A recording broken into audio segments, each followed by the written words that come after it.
Hey everyone, what time is it where you are right now? And seriously, what is time anyway? Is it just a straight line marching forward? Or is it something way weirder? Something that loops, twists, maybe even listens to the future?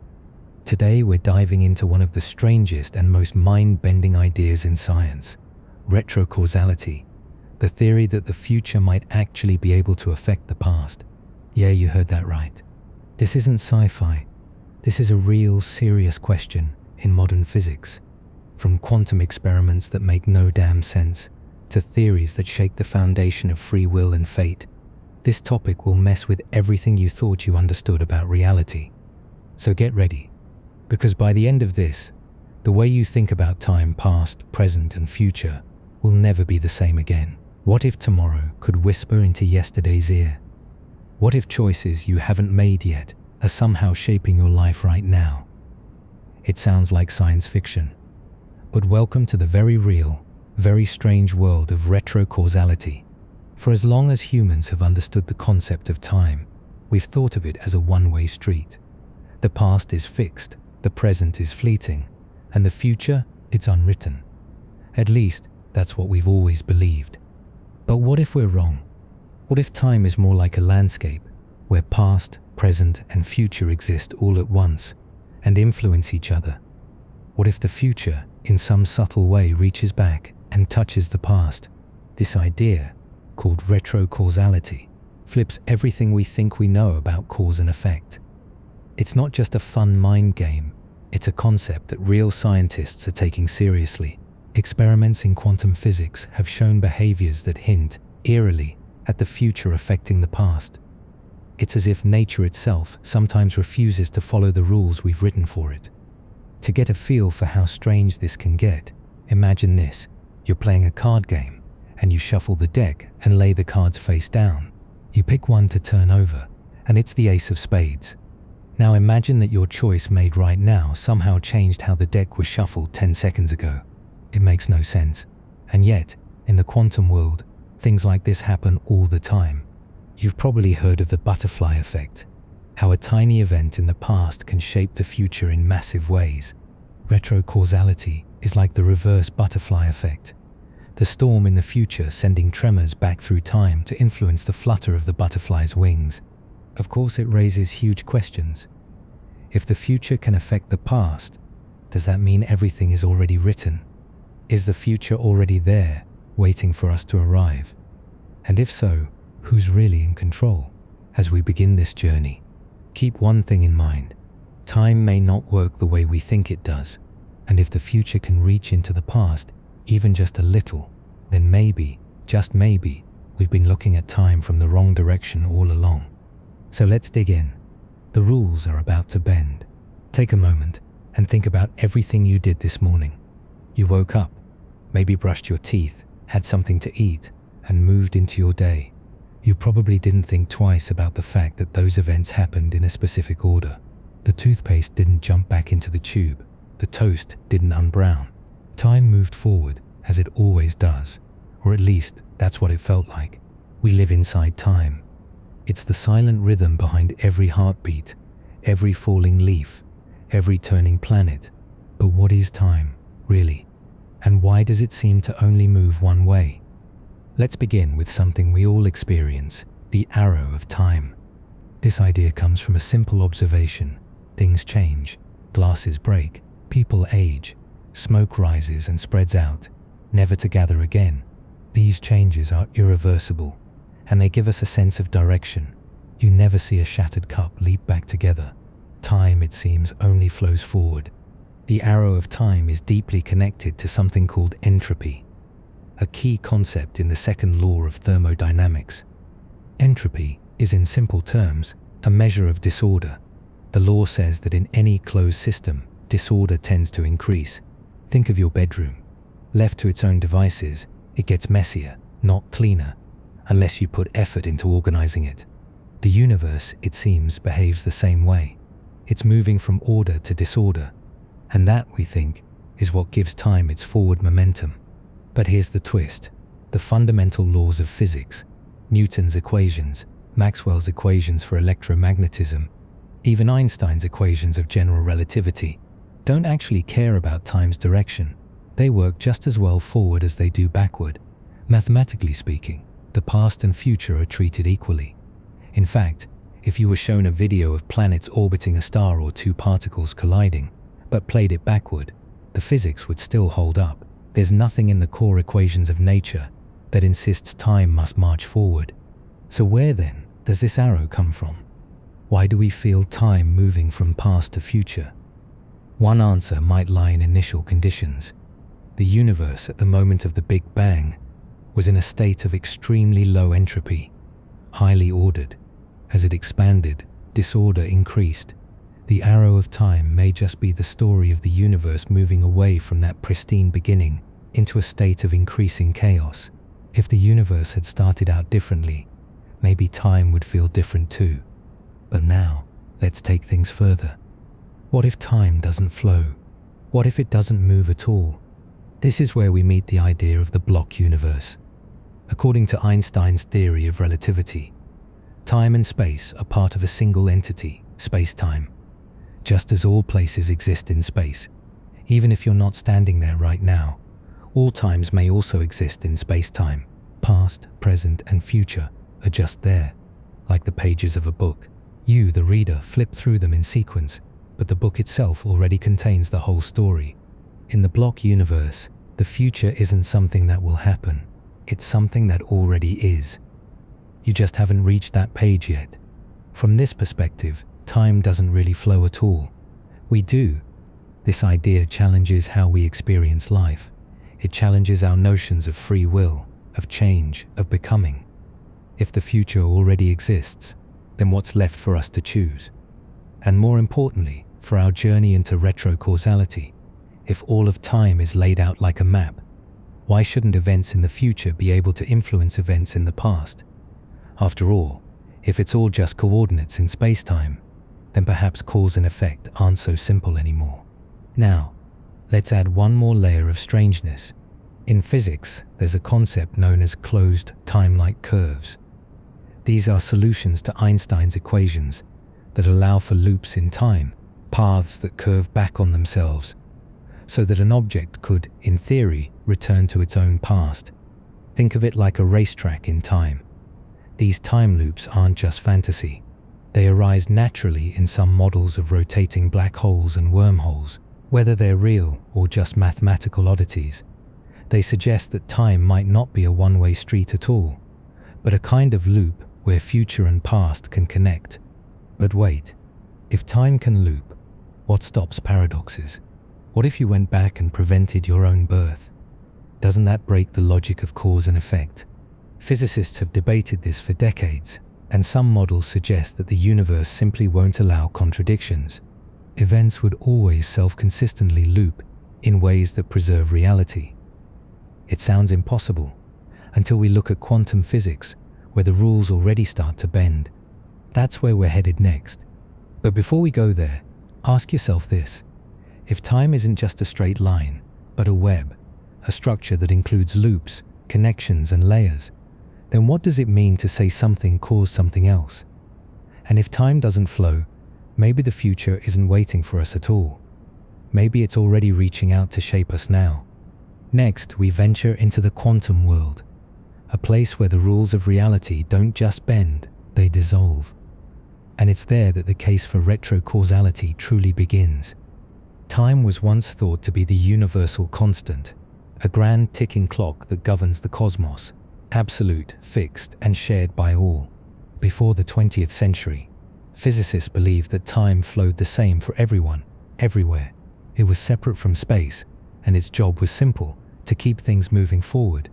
That all changed in 1905, when a young patent clerk named Albert Einstein published a paper that would forever alter our understanding of reality. This was the beginning of the theory of relativity, and with it, Einstein didn't just tweak our understanding of time, he fractured it. Let's slow down and unpack what relativity really means, because at the heart of it lies one of the boldest and strangest ideas in all of physics, the block universe, a model in which past, present, and future all exist equally and eternally. No flow, no becoming, just being forever. The illusion of time, Einstein's special theory of relativity introduced a strange new truth. Time is not absolute, it is relative to the observer. Two people moving at different speeds will actually experience different durations of time between the same events. If you've ever heard the term time dilation, that's what it refers to. For instance, imagine two twins. One boards a spaceship and travels close to the speed of light, the other stays on Earth. When the traveling twin returns, she will be younger than her sibling. This isn't science fiction, this is real, and it's been confirmed through high-speed particle experiments and precise atomic clocks flown on airplanes. Even more surprising is that events we think of as simultaneous may not be so for someone else. Two sparks that happen at the same time for one observer might not for another, depending on their motion. The idea of a universal now, a shared moment across all of space, crumbles under relativity. Time, once the universal stage on which reality played out, is now part of the set itself. Space-time, the four-dimensional canvas. In 1915, Einstein took his ideas even further with general relativity. Here, he described gravity not as a force, but as the warping of a four-dimensional fabric called space-time. Mass and energy bend this fabric, and objects move along its curves, a revolutionary idea that matched reality with staggering precision. In Einstein's view, space and time are not separate. They are fundamentally linked, forming a unified structure. Just as we move through space, we also move through time. And just as you can point to a location in space, Paris, Tokyo, or Mars, you can theoretically point to a moment in time, the day you were born, the fall of the Berlin Wall, the death of the sun. All these moments exist as coordinates in this four-dimensional structure. But this leads to a radical implication. If all of space-time is real, if the fabric includes the whole structure, then the past hasn't vanished, and the future isn't waiting to be created. It's already there. All of it, always. This is the block universe. The block universe explained. Imagine time as a loaf of bread. Each slice represents a moment, a now. From your perspective, you experience only one slice at a time, but the entire loaf exists. All the slices, all the moments, past and future, are just as real as this one. You're simply moving through them, like a needle through vinyl. This is the core idea behind the block universe. Time is just another dimension, and we occupy a particular point within it. In this view, nothing is truly becoming. Events don't happen, they simply exist, spread out across the block like cities on a map. You drive from one to another, but they were always there. So what does this mean for us? First, it means the future might not be some open sea of possibility. It might be fixed, determined, just like the past. This challenges everything we believe about free will, spontaneity, and personal agency. If the future already exists, can we really choose anything? Or are we just tracing a predetermined path, like a marble rolling down grooves in a sculpture?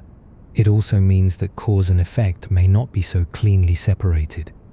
If all events exist in a timeless structure, maybe the direction we assign to causality, past to future, is simply a matter of perspective. The universe might not care which way the dominoes fall. From a higher dimensional viewpoint, it's all one vast mosaic of interconnected events, echoes of the future. You might be wondering, if the block universe is real, does that prove retrocausality?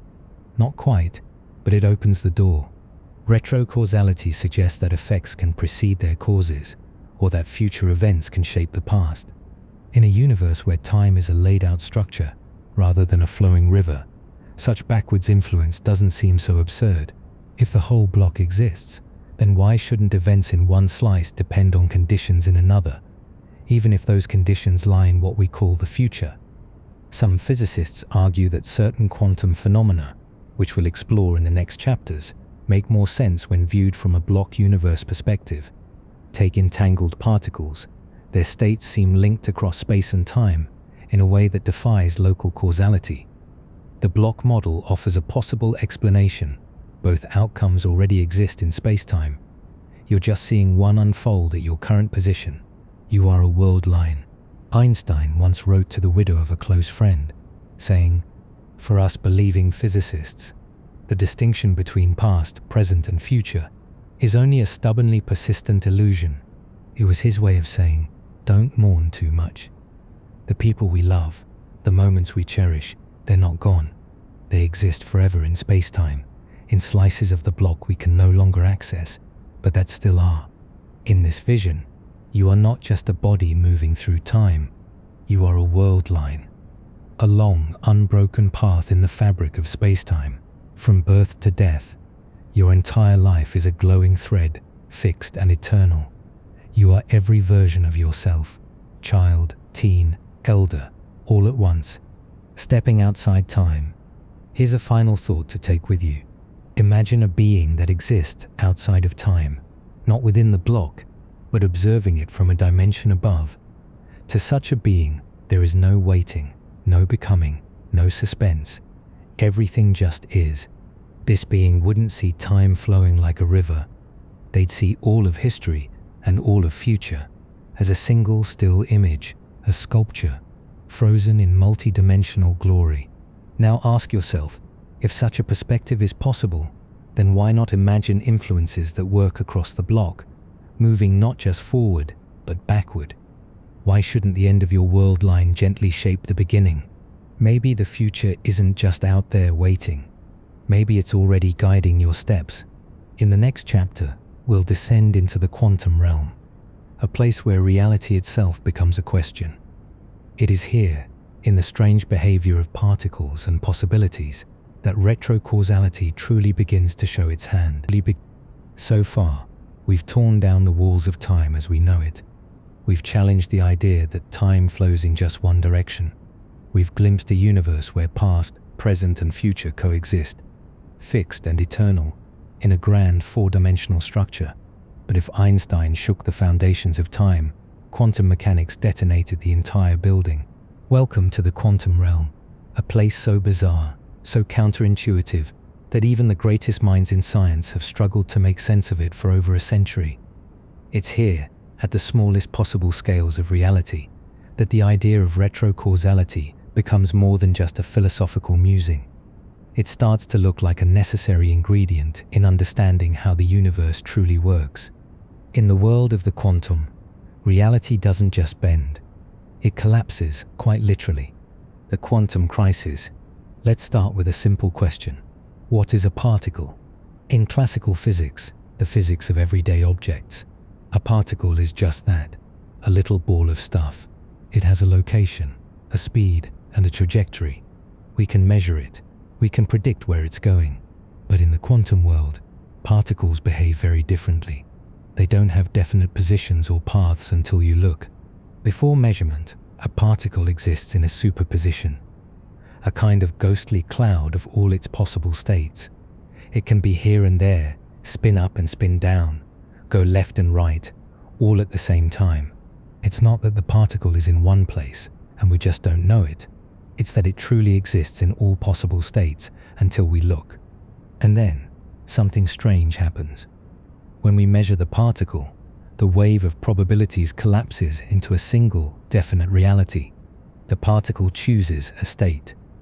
This is the collapse of the wave function, and it is one of the central mysteries of quantum mechanics.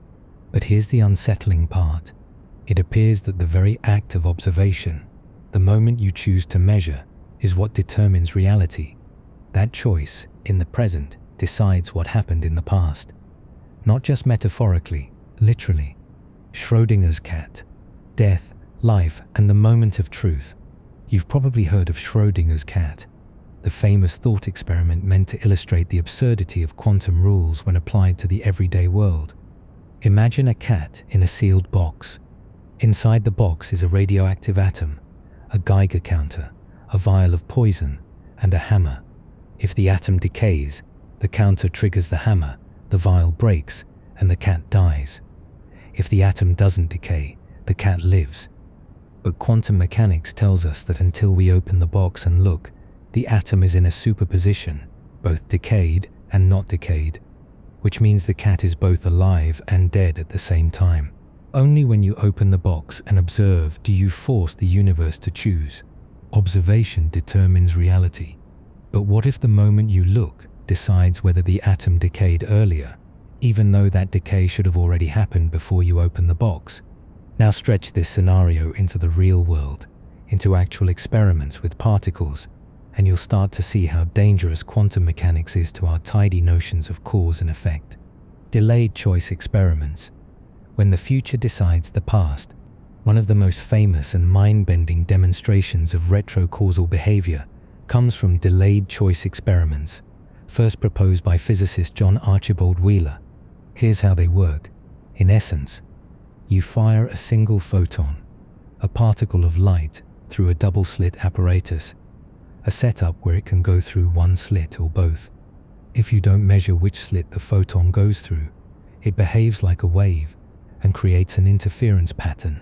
But if you do measure its path, it behaves like a particle and doesn't create the pattern.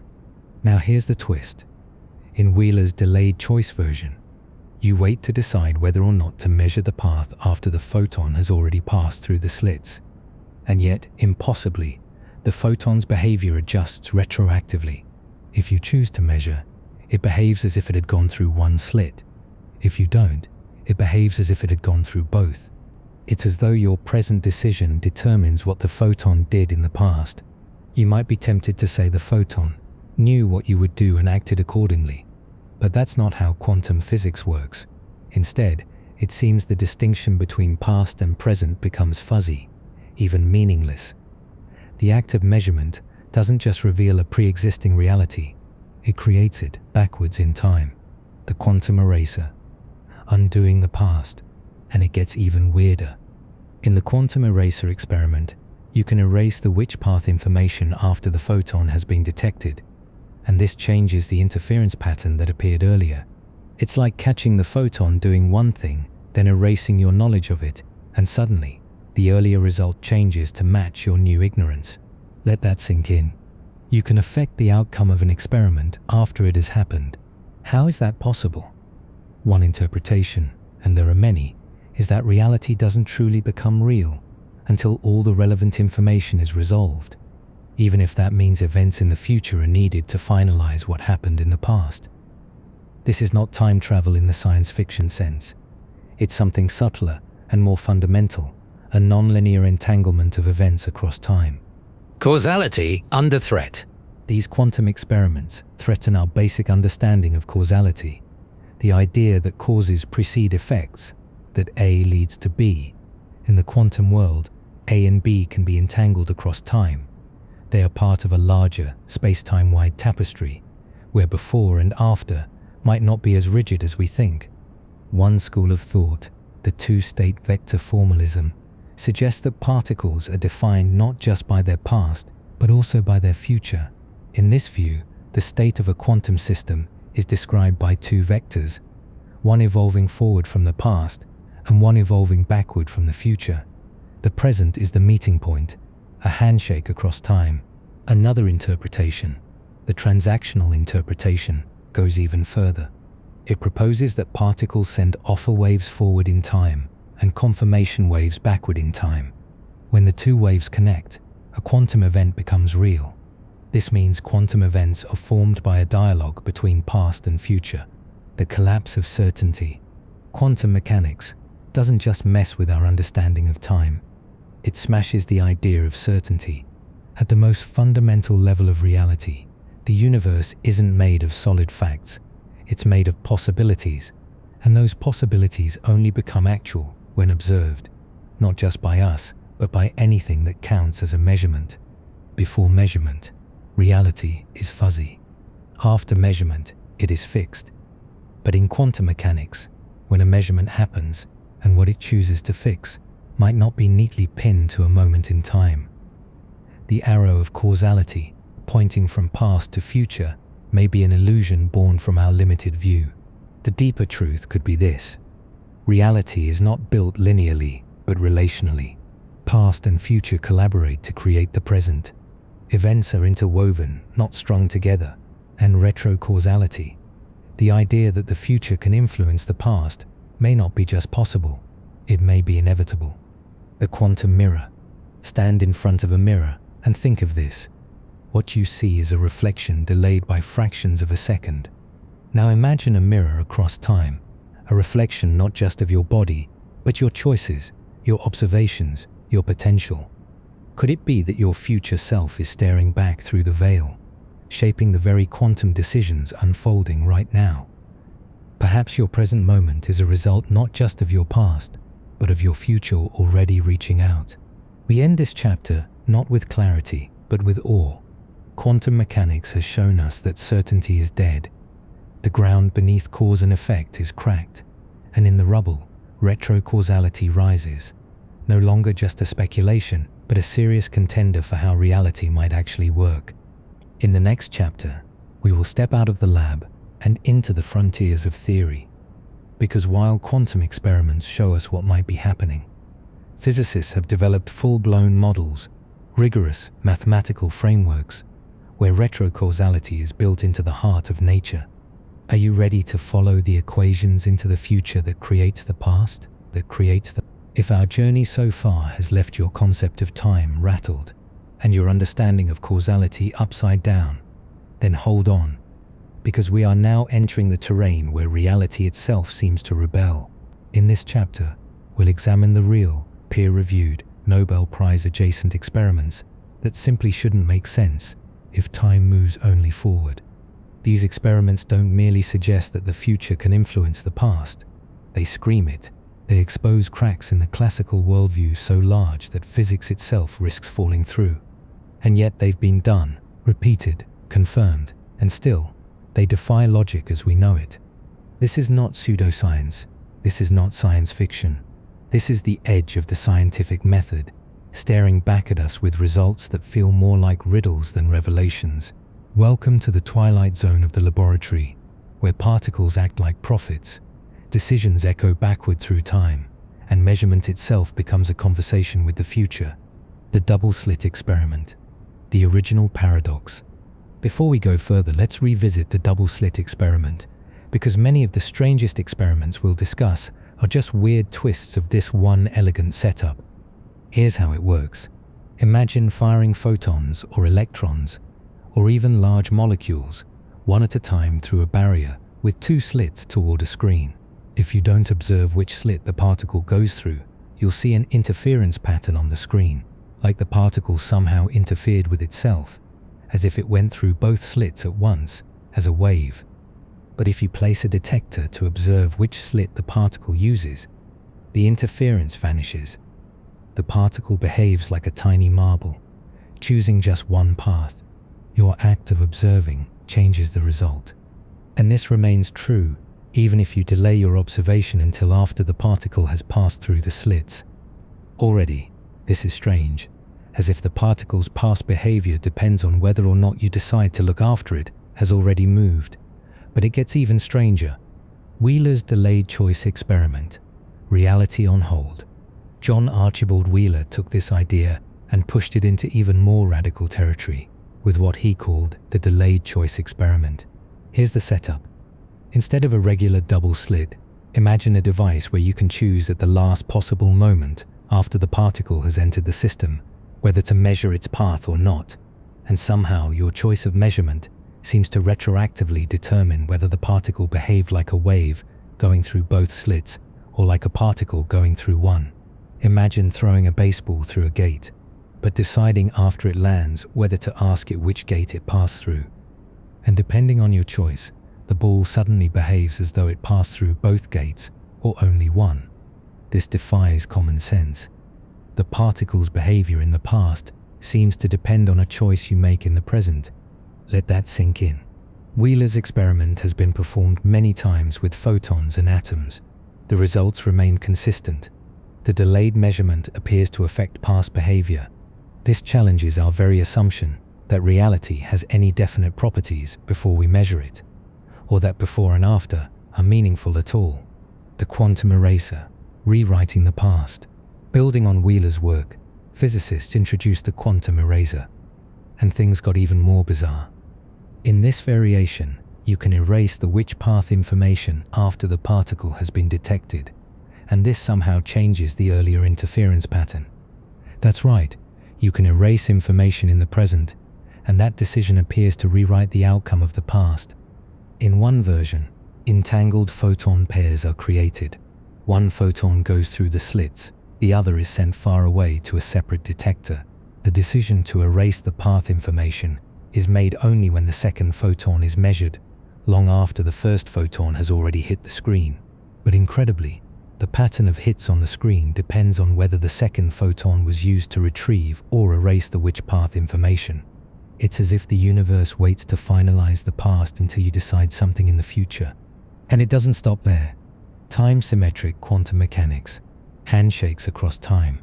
Enter the two-state vector formalism, TSVF, developed by physicists Yakir Haranov and Lev Weidman. It proposes something wild, that a quantum system is defined not just by a wave function evolving from the past forward, but also by a second wave function evolving from the future backward. This two-vector system gives you the full picture of the particle state, one that accounts for what has happened and what will happen. The outcome of an experiment, in this view, is the result of a handshake between past and future. This is not just a metaphor. The mathematics of TSVF matches real experimental results. One such test is the weak measurement, a technique that lets physicists extract partial information from quantum systems without collapsing the wave function. These weak measurements show something astonishing. The results of earlier measurements are influenced by choices made in the future, and this isn't speculation, it's been replicated. We're forced to accept either that information travels backward through time, or that our understanding of causality is catastrophically incomplete. The retrocausal Bell test, rethinking entanglement. Let's turn to Bell's theorem, one of the most pivotal results in quantum physics.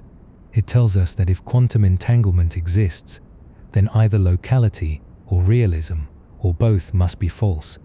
Bell tests have shown time and again that entangled particles somehow know about each other's measurements, even when those measurements are made simultaneously, at great distances. The classic explanation is non-locality. Particles instantly affect one another, regardless of space. But what if, instead of faster-than-light communication, what we're seeing is retrocausality? What if the measurement choices and outcomes are correlated because the particles are connected, not just in space, but in time? Some interpretations propose that entangled particles share information backward through time to ensure consistent outcomes. Retrocausal models like the transactional interpretation suggest that quantum interactions involve advanced waves going backward and retarded waves going forward, forming a kind of handshake across time to seal the deal. This removes the need for spooky action at a distance, because the deal was agreed upon across time itself. By now, you've seen that something deeply strange is hiding beneath the surface of reality. From the double-slit experiment to delayed choice quantum erasers, the story of cause and effect is unraveling before our eyes. But are these just mind-bending illusions, quirks of our measurement tools and philosophical tricks, or are they windows into something deeper? Welcome to the core of this journey, the retrocausal hypothesis. This is the radical, but increasingly serious idea that events in the future can influence events in the past, not just in our imaginations, but in the actual physical laws that govern the universe. This chapter is the turning point, the place where we stop just describing the weirdness and start trying to explain it. In this chapter, we're going to dive deeper than ever before. We'll explore the science and the logic that's beginning to support a startling vision of time, not as a one-way flow, but as a symmetrical structure where causes and effects can move in both directions, where the future is not just shaped by the past, but helps shape it in return. Why retrocausality? Let's begin with the most basic question. Why would physicists even consider retrocausality? After all, it sounds insane on the surface. We're used to thinking of time as a line. We move from yesterday to today to tomorrow.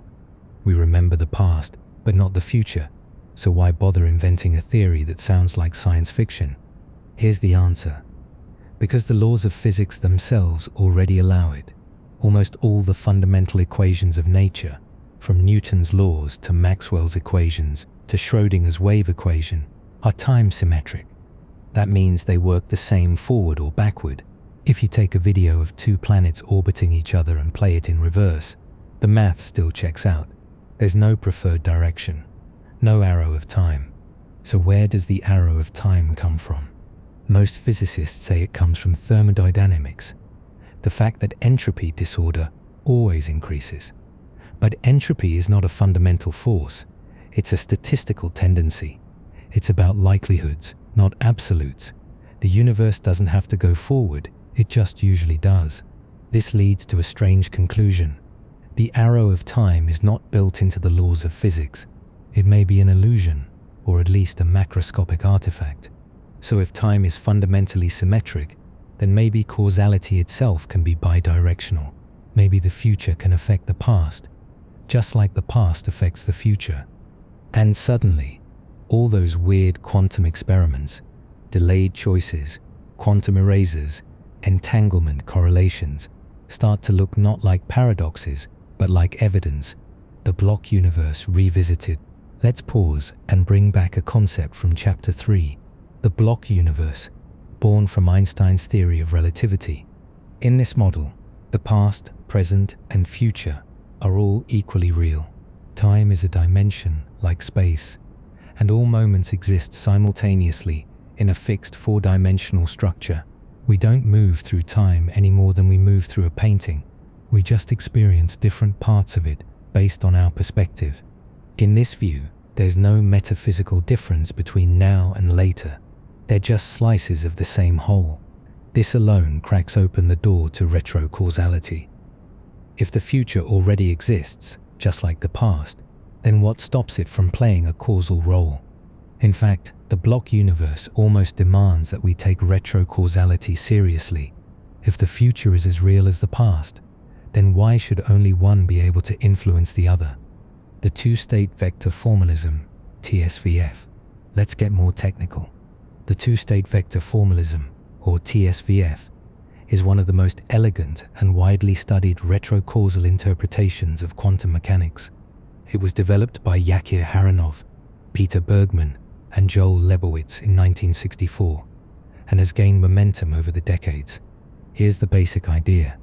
In standard quantum mechanics, we describe a system using a wave function that evolves forward in time. But what if that's only half the story? TSVF says that to fully describe a quantum system, we need two wave functions, one evolving forward from the past to the present, one evolving backward from the future to the present. These two state vectors meet in the present, and together they determine the outcome of measurements. This means that quantum events aren't decided only by past conditions, but also by future measurements. What's wild is that TSVF doesn't just work as an idea. It matches experimental results. It correctly predicts the outcomes of certain quantum systems, especially in weak measurements, where you only gently probe the system without collapsing the wave function entirely. These weak measurements show that pre- and post-selections, what you do before and after the measurement, both contribute to the result. The future matters. And it gets even weirder. TSVF suggests that free will might work both ways too, that your future decisions help shape what reality chose to be in the past. In this picture, the universe is not built by the past pushing forward, but by the cooperation of past and future, like two hands shaping a clay sculpture from either side. The transactional interpretation. If TSVF is the philosopher's theory of retrocausality, then the transactional interpretation, TI, is the engineer's version. Developed by physicist John G. Kramer in the 1980s, TI describes quantum interactions as a kind of handshake across time. Here's how it works. A particle sends out an offer wave forward in time. A detector, say your eye or a measuring device, sends a confirmation wave backward in time. When these waves connect, a transaction is completed and the quantum event becomes real. This is an actual physical model. It's not just metaphor, and it makes testable predictions, many of which match what we observe in quantum experiments. It gives a vivid picture of how quantum particles could be communicating across time, to decide what to become. The weird part? TI is time symmetric. The future is just as responsible for the outcome as the past. Every quantum event is a deal struck across the timeline. Retrocausal models and determinism. One of the most controversial aspects of retrocausality is what it says about free will. If the future affects the past, are we still free to choose? It's tempting to think that retrocausality implies a fully deterministic universe where the future is already locked in and simply feeding information backward. But that's not quite right. In many retrocausal models, the future is not fixed until all interactions are resolved. It's not that your choices are determined, it's that your choices help determine the past. Retrocausality is not fatalism, it's constraint satisfaction across time, like solving a crossword puzzle, where every word you add helps shape what words can go elsewhere, both forward and backward. This may actually make the universe more open, not less. Reality isn't a straight line, it's a network of dependencies, with feedback loops that span the timeline, entropy, time, and retrocausality. You might be wondering, if retrocausality is real, why don't we see it in our everyday lives? Why doesn't the future influence everything around us? The answer lies in entropy. The arrow of time we experience, the one that moves from past to future, is likely the result of low entropy at the beginning of the universe. That's the boundary condition.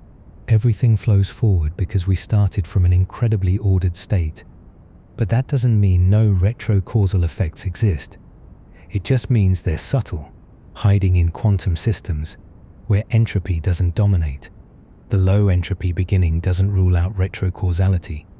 It just masks it behind a thermodynamic wall.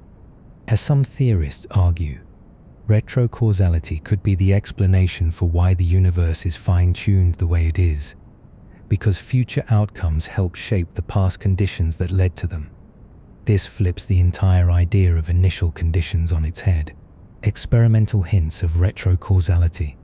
Let's be clear, no experiment has yet proved retrocausality conclusively, but many experiments are highly suggestive. Delayed choice quantum erasers, weak measurements with future post-selections, entangled particle correlations that persist despite cosmic scale separation, Bell tests using random number generators seeded by cosmic photons emitted billions of years ago, still showing non-local correlations.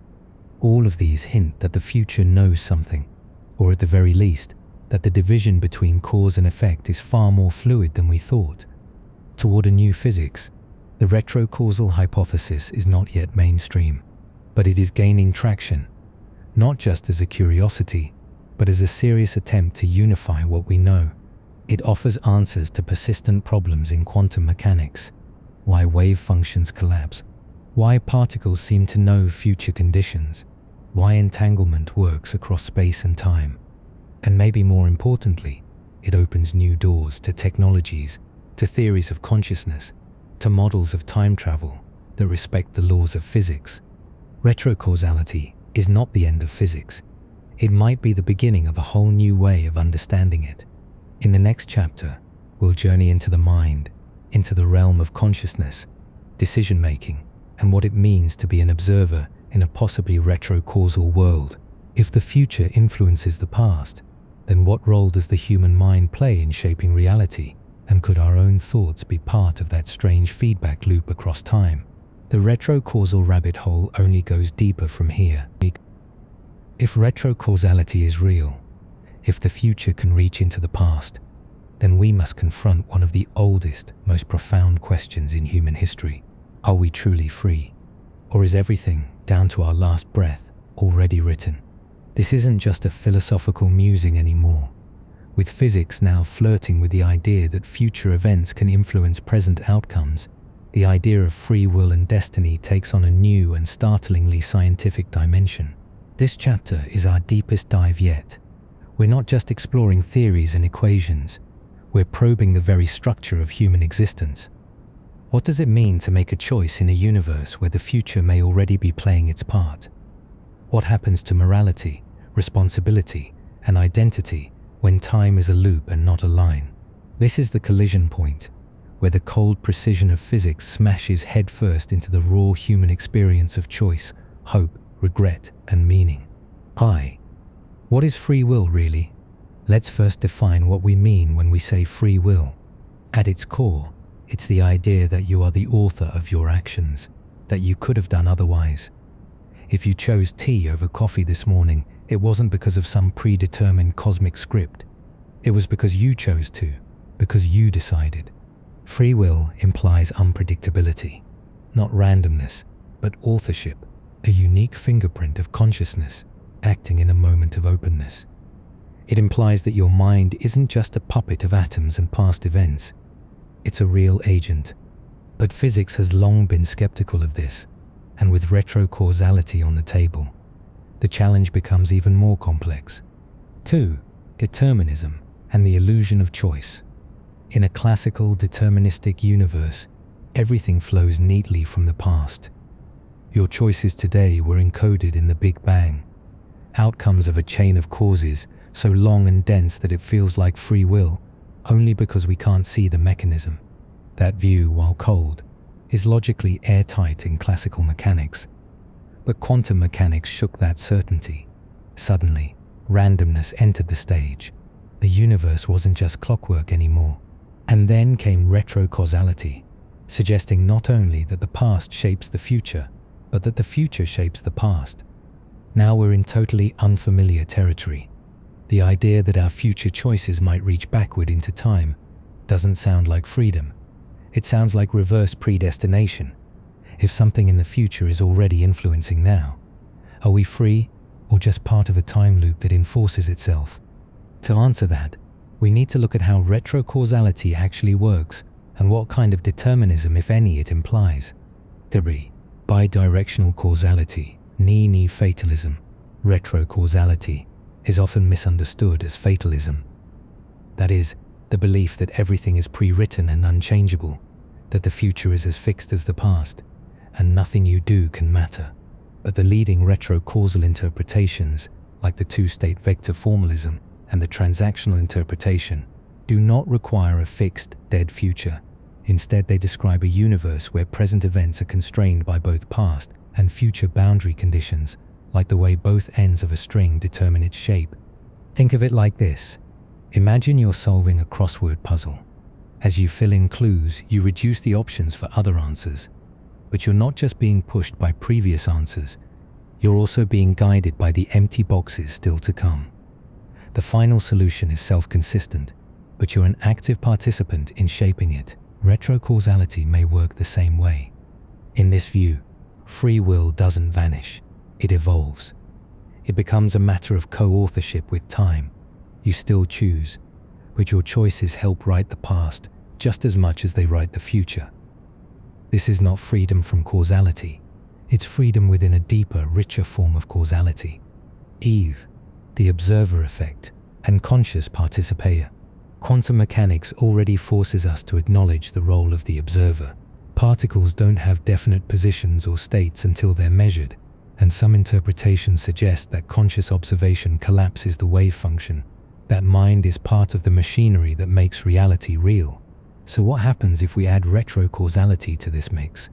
It suggests that the observer, you might not just determine the present, you might also reach into the past and shape the conditions that led to now.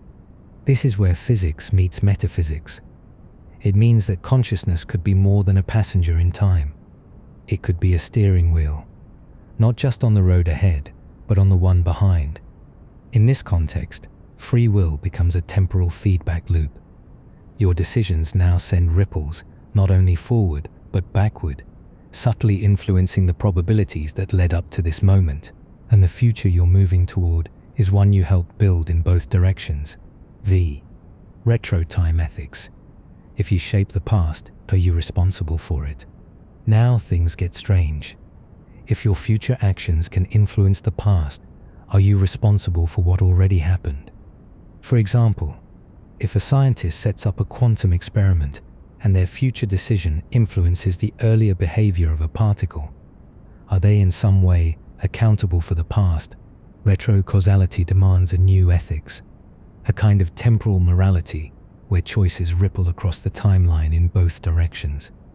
This may sound fantastical, but it's not so far from how we already live. We regret past choices. We act now to fix past harms. We carry emotional weight for things we can't change, or can we? In a retrocausal world, those feelings might reflect something deeper, the reality that the boundary between past and present is not absolute. That responsibility, like causality, flows both ways. The psychology of retrocausality. Can we sense the future? Here's where science starts brushing against the paranormal. Some psychologists and researchers have explored the idea that human intuition may already be tuned to retrocausal signals. Experiments in presentiment, where people's bodies respond to emotionally charged images before they're shown, have sparked controversy and debate.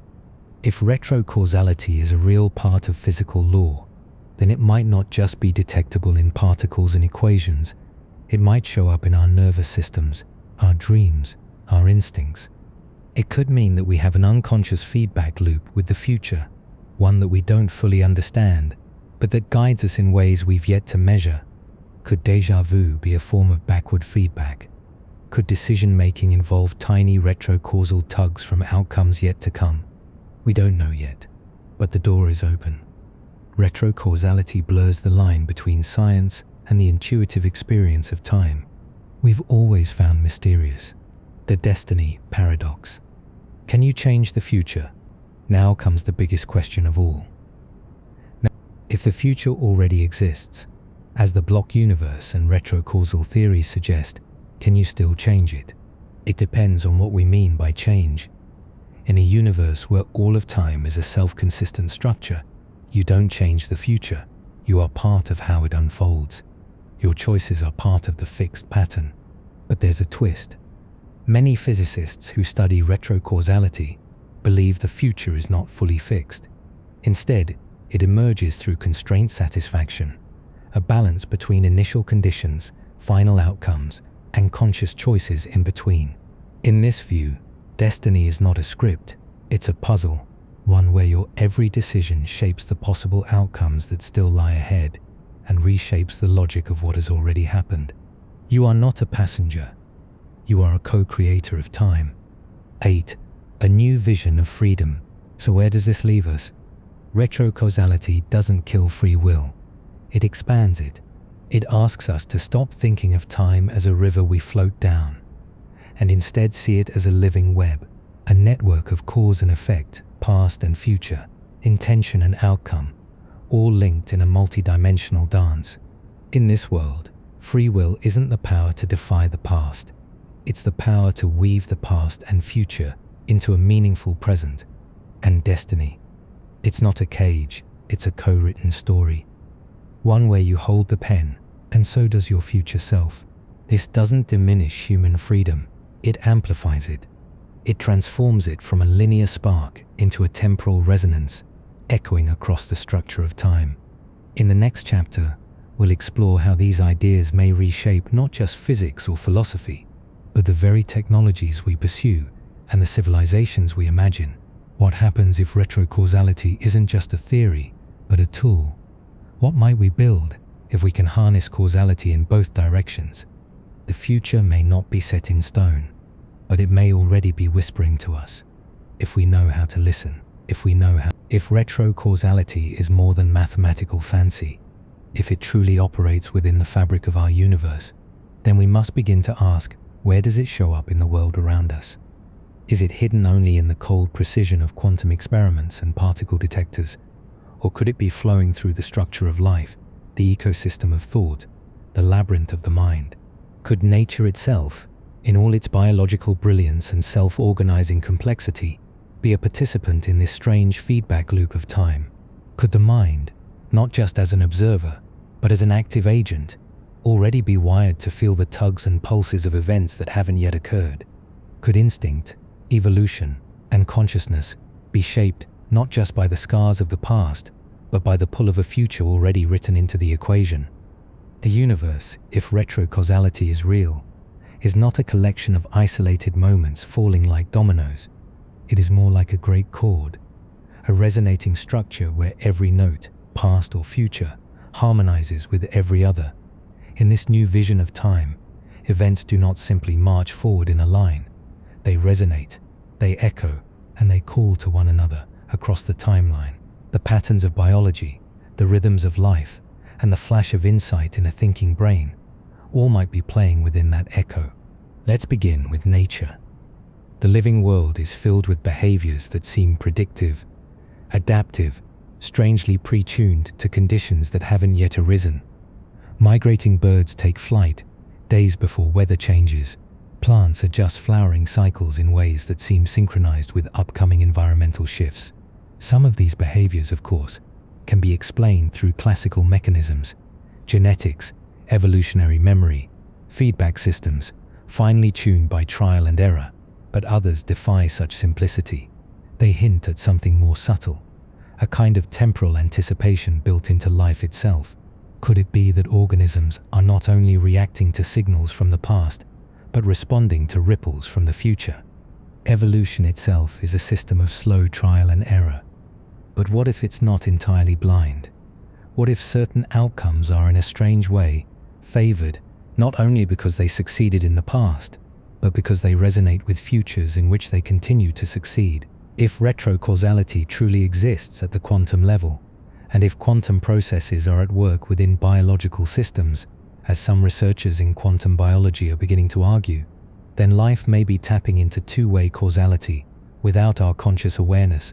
Photosynthesis, for example, has been shown to rely on quantum coherence, particles existing in multiple states simultaneously, taking many paths and interfering with themselves to find the most efficient route. Some scientists have proposed that retrocausal effects might help explain how these quantum effects persist in warm, wet environments where classical noise should destroy them. In such systems, the plant might be, in a real physical sense, working backward from the outcome of optimal energy conversion, adjusting the process in real time to reach that end. This isn't mysticism, it's quantum physics in action, and it could suggest that the natural world is already fluent in retrocausality, even if we are just beginning to understand the grammar. But the mystery deepens when we turn to the mind, for it is in the mind, particularly the human mind, where time seems to bend most obviously. We imagine the future, replay the past, feel the emotional weight of things yet to occur. Memory is not just a storage system, it is an interface, a portal through which we navigate both forward and backward. Neuroscience has shown that the brain doesn't just retrieve memories, it reconstructs them. It reshapes them every time we recall. And intriguingly, the same neural networks involved in remembering the past are also activated when we imagine the future. Our brain treats time like a simulation engine, looping data forward and backward, drawing connections between what has been and what could be. What if this isn't just metaphor? What if imagination is not merely projection but reception? What if some part of our mental activity is subtly guided by the shadow of future outcomes, not with crystal clear foresight, but with a probabilistic haze that influences intuition, creativity, and decision-making? Some experimental psychologists have reported strange effects, people anticipating future stimuli at levels statistically above chance, bodies reacting before shocks or images are shown, hearts adjusting rhythm just before emotional events. These findings are controversial, of course, and often dismissed. But if retrocausality is a real feature of time, then perhaps we shouldn't be so quick to discard the possibility that minds, like particles, respond to both past and future constraints. We often experience the future emotionally before we experience it logically. A sense of dread, a gut feeling, a flash of insight. These might not be superstitions or tricks of the mind. They might be the evolutionary fingerprints of a consciousness, subtly tuned to the multi-directional structure of time. Our ancestors who responded to those feelings may have survived, passing down not just genes but a sensitivity to the non-linear dance of causality. The phenomenon of déjà vu, that eerie sense that we've been here before, felt this before, might be more than a glitch. In a retrocausal model of consciousness, déjà vu could be the recognition of a self-consistent loop, a brief awareness that the timeline has folded onto itself in a stable configuration. We're not predicting the future, We're feeling the confirmation of something that already occurred, perhaps in another layer of the quantum wave function, or in another version of the timeline that collapsed into this one. Some thinkers have proposed that our dreams, too, might carry fragments of the future, not in symbolic, mystical ways, but as the brain's method of processing the full bandwidth of temporal information it receives. The unconscious mind may be less restricted by the arrow of time, able to weave past, present, and future into narratives that appear nonsensical, but are, in fact, real attempts to make sense of bidirectional causality.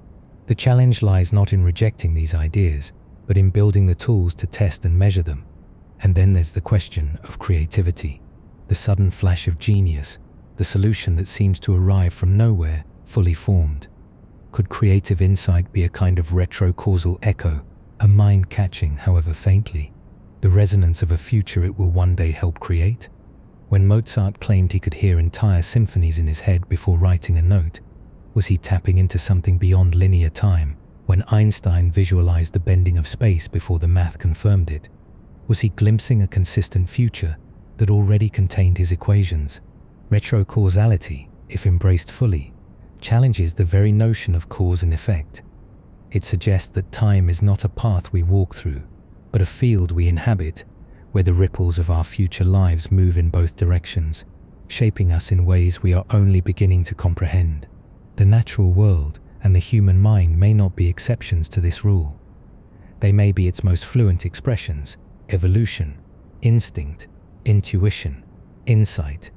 These may not be mere adaptations to a past we can see, but harmonics of a future we are constantly becoming. To live in such a universe is not to be trapped by fate. It is to be part of a conversation across time, a dialogue between what has been and what could be, between potential and realization. Our decisions matter not because they are free of influence, but because they participate in a grand structure of interwoven causality, a structure that includes us, our memories, our dreams, and perhaps the very story we are here to tell. The future may not be fixed, but it is not silent.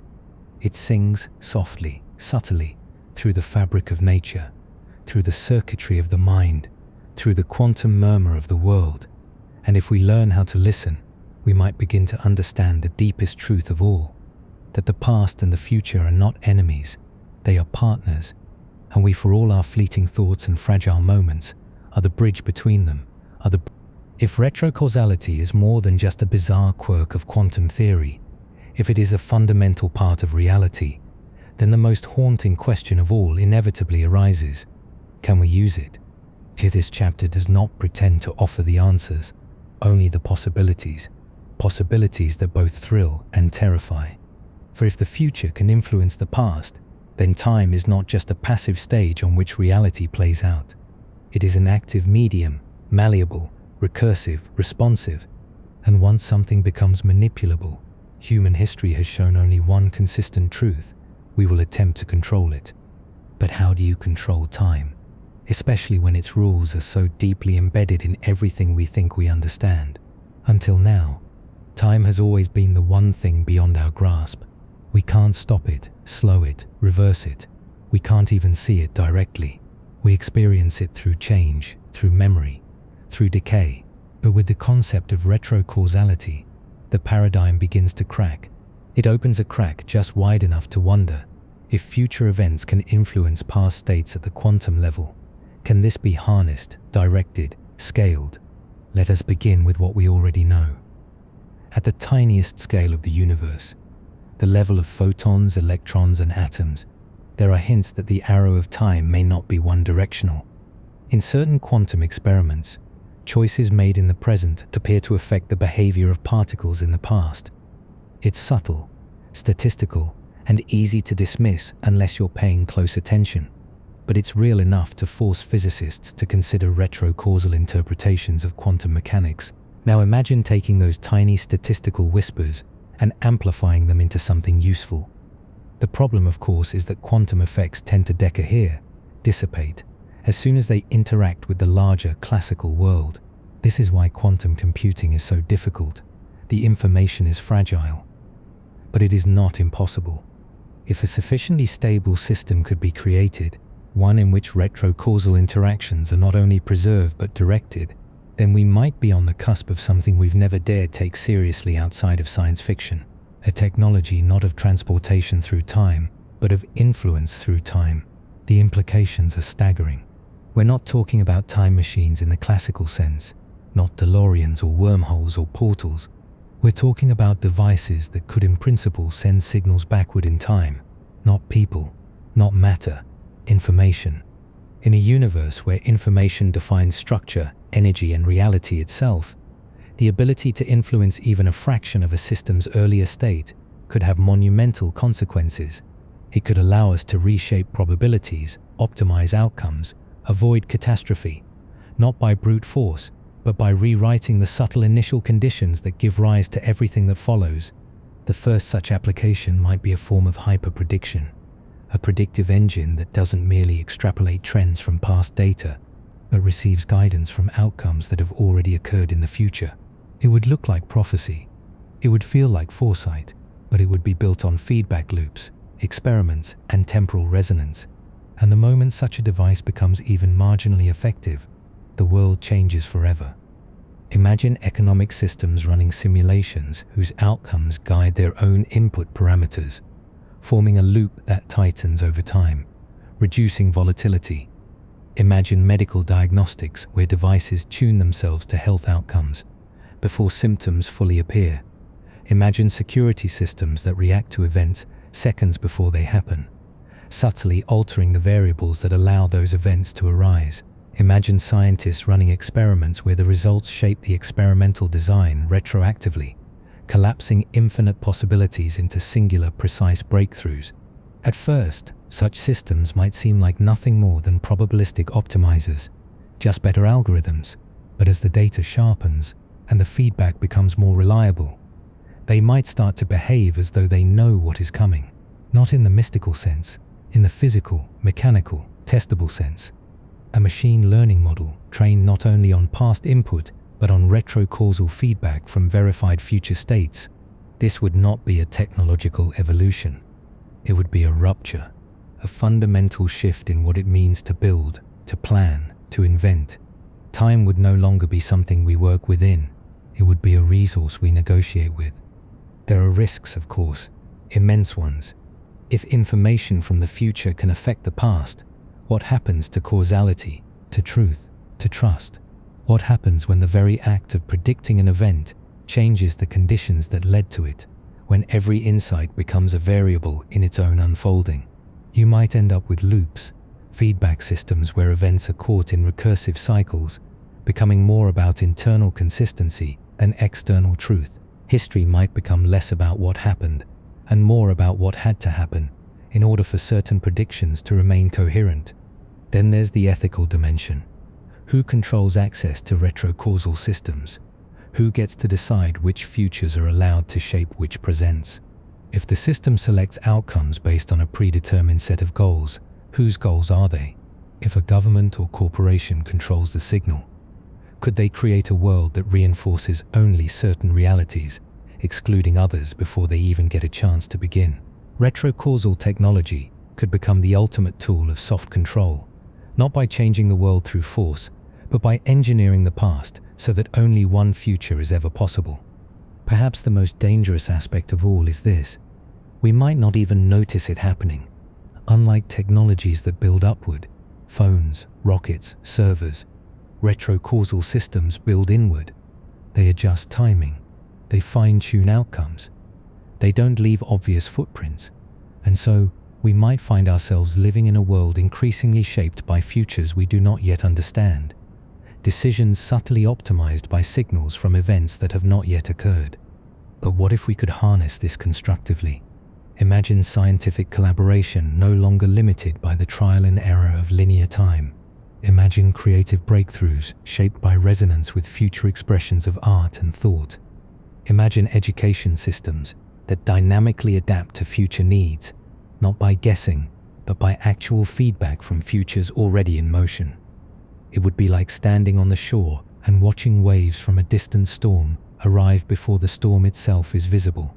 You can't see the cause, but you can ride the wave. The development of such technologies would require a radical shift in how we view science. We would need experimental systems designed not just to measure, but to listen, to allow the future to speak through constrained boundary conditions. We'd need to abandon the comforting illusion that time is a one-way street and embrace a vision of causality that is mutual, evolving, and alive. We are not there yet, but we may be close enough to see the horizon. Quantum computers, already on the edge of reshaping information itself, may provide the first real testing grounds for retrocausal systems. Their entangled states, their superpositions, their strange and beautiful fragility all may be keys to tapping into the feedback loops of time. If so, the next generation of technology won't just change the world, it will weave it across past and future alike. The future, then, is not just something we're walking toward. It may already be reaching back to meet us, and if we can learn to reach in return, we may no longer be passengers in time. We may become its architects. We have now come to the final chapter of this journey, one that has taken us through physics, philosophy, and even the inner reaches of the human mind. We have questioned time, we have flirted with paradox, we have looked at experiments that seemed impossible, considered the future's reach into the past, and entertained the idea that consciousness itself might be part of a feedback loop between what was, what is, and what will be. But now we arrive at the most difficult, most daring question of all. If retrocausality is real, if the future can influence the past, what kind of reality are we actually living in?